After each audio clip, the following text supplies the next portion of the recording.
আসসালামু আলাইকুম। আজকে একটা বিষয় নিয়ে খুব গুরুত্বপূর্ণ মনে হয়েছে, তাই আপনাদের সামনে হাজির হলাম। জামাত ইসলাম যুদ্ধ অপরাধী। তাদেরকে এই ট্যাগ বিগত আওয়ামী লীগ সরকার ফ্যাসিবাদী শাসনামল থেকে দিয়ে আসছিল। এখন আবার একটা নূতন দল, এরা জামাত ইসলামকে রাজাকার হিসেবে আখ্যা দেয়। যারা জুডিশিয়াল কিলিং মিশনের যারা ভিকটিম হয়েছিল জামাত ইসলামের, তাদেরকেও তারা রাজাকার বলে গালি দেয়।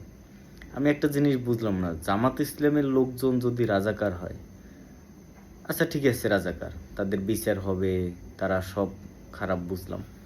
কিন্তু জামাত ইসলামে কতজন রাজাকার আছে? এটা তো বিএনপির ভিতরেও আছে। বাংলাদেশে কি শুধু এই কয়জনই রাজাকার, নাকি প্রত্যেকটা দলই রাজাকার আছে? তার বিচার হইলে তো সবার হওয়া উচিত।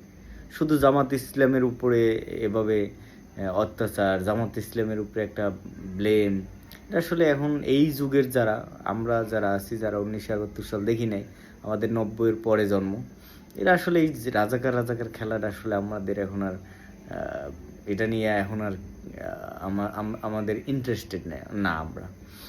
আমরা এখন নতুন বাংলাদেশ গড়ব, সুন্দর একটা দেশ থাকবে, যেখানে সবাই মিলেমিশে একসাথে থাকতে পারবো, কোনো নব্য ফ্যাসিবাদ আসবে না দেশে।